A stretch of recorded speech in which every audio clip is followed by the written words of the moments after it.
شریف سے پہلے سب سے پہلے میں دعوت دیتا ہوں تحریک منہاج القرآن یونین کونسل نمبر 8 سے جاز بٹ صاحب، آپ کی کلیپنگ کے ساتھ ان کو میں دعوت دیتا ہوں۔ بسم اللہ الرحمن الرحیم۔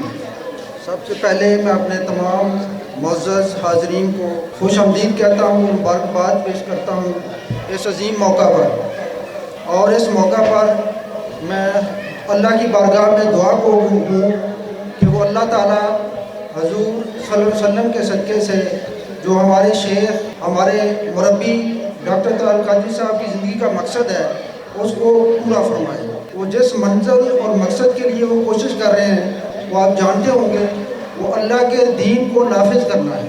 اللہ کی بارگاہ میں دعا ہے کہ اللہ تعالیٰ یہ مقصد پورا فرمائے۔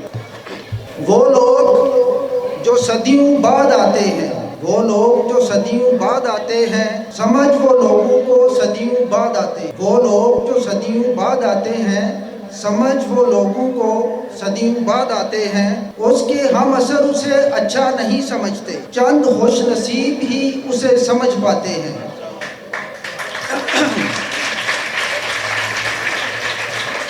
جب وہ چلا جاتا ہے تو ہاتھ ملتے ہیں، جب وہ چلا جاتا ہے تو ہاتھ ملتے ہیں، کچھ کر نہیں پاتے فقط پچھتاتے ہیں۔ اس کے ہم زمانہ اسے اچھا نہیں جانتے، بعد کے زمانوں کے اسے مشعل راہ بناتے ہیں۔ حوالے قطار اندر قطار کھڑے رہتے ہیں کہ کب ہمیں پیش ہونے کا حکم فرماتے ہیں۔ اس کے مشن کے تم دست و بازو بن جاؤ، اہل نظر اہل محبت کو یہی سمجھاتے ہیں۔ خواجہ قمر الدین سیالوی، پیر کرم شاہ، صوفی برکت علی شاہ، سید غلام رسول شاہ خاکی اس کی مثال ہے، ان کے ارشادات موجود ہیں اس حوالے سے۔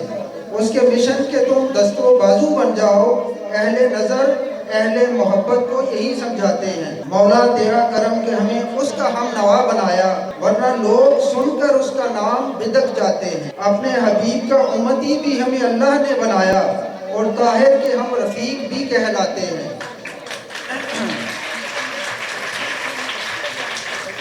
شیخ الاسلام کی رفاقت میں آنے والوں، شیخ الاسلام کی رفاقت میں آنے والوں، شیخ عبد القادر تمہیں اپنا مرید بناتے ہیں۔ حرص دنیا اور نفس کے راہیوں کو، حرص دنیا اور نفس کے راہیوں کو سوئے گنبد خضرا آپ لے جاتے ہیں۔ وہ لوگ جو صدیوں بعد آتے ہیں، سمجھ وہ لوگوں کو صدیوں بعد آتے ہیں۔ شکریہ۔